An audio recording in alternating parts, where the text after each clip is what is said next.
आपके साथ अंजना और आप देख रहे हैं नेशन न्यूज नेटवर्क। आइए नजर डालते हैं आज की खास खबर पर। हेमा दास के निलंबन पर नाडा के अपडेट से असमंजस की स्थिति, जाने पूरा मामला। नाडा ने हाल ही में घोषणा की है कि उसे अपने ठिकाने की जानकारी नहीं देने के कारण उसके डंपिंग निरोधक पैनल द्वारा निलंबित कर दिया गया था। नाडा की वेबसाइट के अनुसार हिमा को मामले के समाधान समझौते के तहत निलंबन दिया गया था।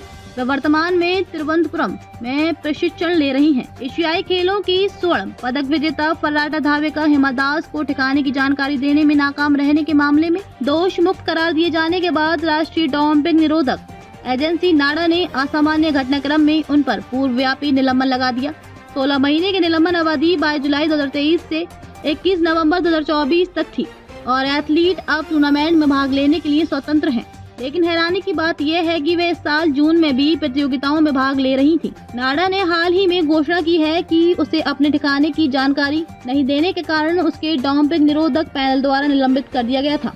नाडा की वेबसाइट के अनुसार धींग एक्सप्रेस के रूप में जानी जाने वाली हिमा को मामले के समाधान समझौते के तहत निलंबन दिया गया था।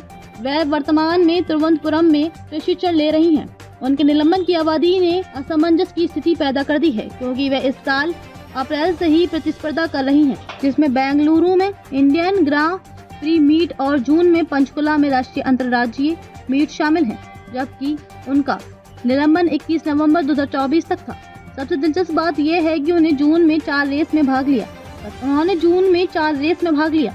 बुधवार को उनके प्रशिक्षण सत्र के बाद जब उनसे संपर्क किया गया तो हिमा ने इस मुद्दे पर टिप्पणी करने से इनकार कर दिया।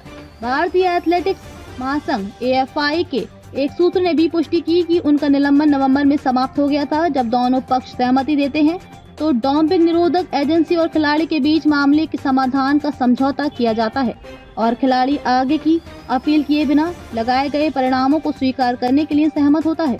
यह घटनाक्रम हिमा को नाडा की डंपिंग निरोधक पैनल से पूरी तरह से मंजूरी मिलने के कुछ हफ्ते बाद हुआ है। पैनल ने उन्हें 12 महीनों में 3 बार ठिकाना बताने में नाकाम रहने के कारण लगाए गए डंपिंग आरोपों से मुक्त कर दिया था। पैनल ने इस बारे में कोई विवरण नहीं दिया वह किस तरह से इस निष्कर्ष पर पहुंची कि हिमा की ओर से ठिकाने संबंधी कोई चूक नहीं हुई है। 24 बरस की हिमा को पिछले साल नाडा ने 12 महीने में 3 बार अपने ठिकाने के बारे में जानकारी नहीं देने के कारण अस्थायी रूप से निलंबित कर दिया था। मार्च में सुनवाई के बाद डंपिंग निरोधक अनुशासन पैनल ADDP ने उन्हें बरी कर दिया था।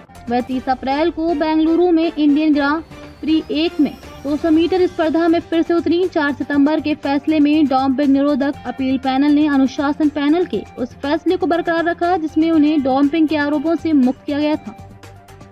खबरों में अब तक के लिए बस इतना ही। फिर होगी आपसे मुलाकात ऐसी एक खास खबर के साथ। तब तक के लिए नमस्कार और देखते रहिए नेशन न्यूज नेटवर्क।